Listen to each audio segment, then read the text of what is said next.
Hello everyone, brothers agro YouTube চ্যানেলে আপনাদের সবাইকে স্বাগতম।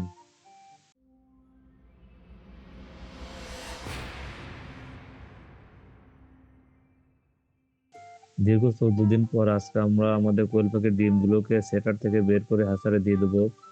তো আমরা এখন ট্রেগুলো নিচ থেকে বের করে রাখবো এবং উপরের থেকে আমরা ডিমের ট্রেগুলো নামিয়ে একটা একটা করে ডিম এই বড় লাল ট্রেতে রাখবো। তো আমরা কিভাবে কাজ করি আপনারা দেখতে থাকুন এবং আমাদের সাথেই থাকুন। এখন আমি উপর থেকে ডিমের ট্রেগুলো নিচে নামাবো, আস্তে আস্তে সব ট্রেগুলো নামাতে হবে এবং খুব সাবধানতা অবলম্বন করতে হবে যাতে হাত ফসকে ডিমগুলো পড়ে না যায়। এতে আমাদের অনেক টাকা ক্ষতি হয়ে যেতে পারে, তাই আমি আস্তে আস্তে যত্ন সহকারে অতি সাবধানতায় ডিমগুলো নিচে নামাচ্ছি। আজকে 600 ডিম হাসারে দিয়ে দেবো। তো সবগুলো ট্রের ডিম বের করার পর আমি আর হাসান একটা একটা করে ডিম ট্রেতে রেখে দিচ্ছি। 600 ডিম ট্রেতে রাখতে অনেক সময় লাগবে, তো আমরা আস্তে আস্তে ডিমগুলো ট্রেতে রেখে দেই। আমাদের ডিমগুলো ট্রেতে রাখতে প্রায় 20 মিনিটের মতো সময় লেগেছিল। তো সবগুলো না দেখিয়ে আমরা কিছু ডিম ট্রেতে রাখা আপনাদের দেখাবো। আমরা দুইটা দুইটা করে ডিম ট্রেতে রাখছিলাম। তো আমরা কিভাবে ডিমগুলো রাখছি আপনারা দেখতে পাচ্ছেন।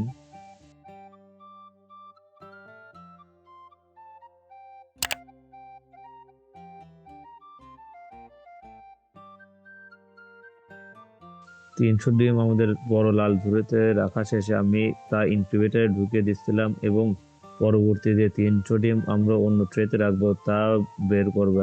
আসলে পরিশ্রম ছাড়া সফলতা পাওয়া সম্ভব না। আমরা 3 মাসের মতো কোয়েল পাখি পালন করা শুরু করছি এবং আমরা আল্লাহর রহমতে অনেক দূর পর্যন্ত এগিয়ে গেছি। তো আপনারা দোয়া করবেন যাতে আমরা আরো সামনের দিকে এগিয়ে যেতে পারি। একদিকে ডিমগুলো বের করছিলাম, হাসান অন্যদিকে স্যাটার ট্রে গুলো অন্য আমাদের বীজ ডিম দিয়ে পূরণ করছিল, যাতে আমাদের কাজ অনেক তাড়াতাড়ি এগিয়ে যাচ্ছিল। তো আমাদের কোয়েল পাখির ঘরে প্রত্যেক দিন 2 ঘন্টা করে সময় দিতে হয়। সকালবেলায় আমাদের বেশি কাজ থাকে, পাখিকে খাবার দেওয়া লাগে ও আমাদের ডিম সংগ্রহ করা লাগে। আমাদের সবগুলো ডিম হ্যাচার ট্রেতে দেওয়ার পর আমাদের আর্দ্রতা অবশ্যই 75 সেট করে দিতে হবে। এতে ডিমের খোসাগুলো নরম হয়ে যাবে এবং বাচ্চাগুলো ফুটে বের হতে অনেক সুবিধা হবে। আমাদের কোয়েল পাখি যে ঘরে রাখবো সেই ঘরগুলো আমরা মিস্ত্রি দিয়ে ঠিক করে নিচ্ছি, যাতে আমাদের বাচ্চা বের হওয়ার সাথে সাথে আমাদের পাখিগুলো এখানে নিয়ে আসতে পারি। অন্যদিকে আমরা রোদে বসে কারেন্টের কাজগুলো করছিলাম। আমরা কোয়েল পাখির যাতে ব্রুডিং এর তাপমাত্রা 35 ডিগ্রি সেলসিয়াস থাকে তার জন্য অটোমেটিক কন্ট্রোলার লাগিয়েছি। এতে আমাদের কোয়েল পাখিতে অনেক সময় কম দিতে হবে এবং তাপমাত্রা বেড়ে যাবে না। ব্রুডিং এর তাপমাত্রা বেড়ে গেলে কোয়েল পাখির অনেক অসুবিধা হয় এবং 1 সপ্তাহ পর আমাদের 2.5 ডিগ্রি সেলসিয়াস করে তাপমাত্রা কমিয়ে দিতে হবে। তাহলে আমাদের কোয়েল পাখিগুলো সুস্থভাবে বেড়ে উঠবে। তো বাচ্চা ফোটার একদিন আগে আমরা সব জিনিসগুলো আবার পরীক্ষা করে নিচ্ছিলাম। এতে আমাদের বাচ্চা এনে তাড়াতাড়ি আমরা বোর্ডিং এ দিয়ে দিতে পারবো এবং তাপমাত্রা কন্ট্রোলার মেশিন ভালোভাবে কাজ করছে কিনা তাও আমরা চেক করে নিয়েছিলাম। তাপমাত্রা যখন 35 ডিগ্রি সেলসিয়াস হয়ে যায় তখন আমাদের দুইটা লাইট বন্ধ হয়ে তাপমাত্রা আবার যে সময় 34 নেমে আসে আবার অটোমেটিক ভাবে তা বেড়ে 35-এ চলে যায়। 500 কোয়েল পাখি ব্রুডিং এর জন্য আমাদের 4 ফুট বাই 4 ফুট জায়গা প্রয়োজন। ডিমগুলো ফুটতে প্রায় 18 দিনের মতো সময় লেগে গিয়েছিল। তো আমরা প্রথম বাচ্চাগুলো দেখে অনেক খুশি হয়েছিলাম। বাচ্চাগুলো এত ছোট যে এক মুঠোর ভিতরে 5-6টা বাচ্চা অনায়াসে হেরে যাবে।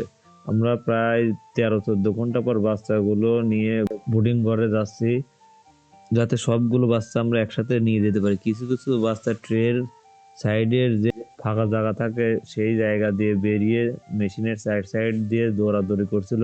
600 ডিম থেকে আমরা প্রায় 550 মতো ডিম পেয়েছিলাম। আমাদের অধিকাংশ ডিম ফুটেই বাচ্চা বেরিয়েছিল এবং বাচ্চাগুলো সব সুস্থ সবল ছিল এবং দেখতে অনেক কিউট। আমাদের ডিমগুলো থেকে কিছু সাদা বাচ্চাও বেরিয়েছিল।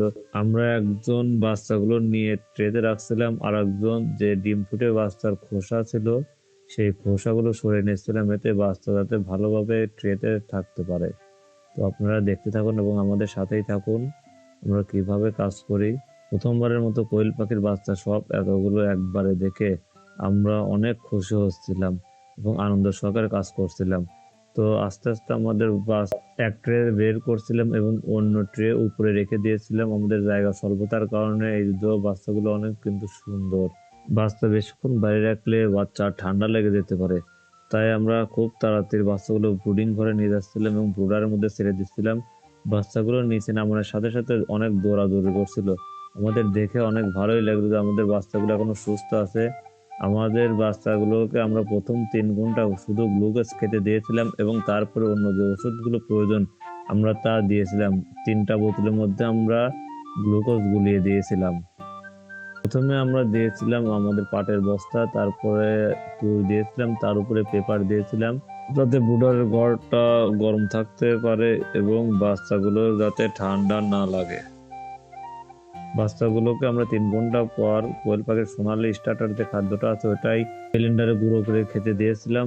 কারো যদি কোয়েল পাখির বাচ্চার প্রয়োজন হয় আমাদের সাথে অবশ্যই যোগাযোগ করবেন। নতুন ভিডিও পেতে আমাদের চ্যানেলটা অবশ্যই সাবস্ক্রাইব করুন এবং বেল আইকনে ক্লিক করে রাখুন যাতে সবার আগে আমাদের ভিডিওটি আপনাদের কাছে পৌঁছে যায়। এতক্ষণ সাথে থাকার জন্য সবাইকে ধন্যবাদ। আসসালামু আলাইকুম।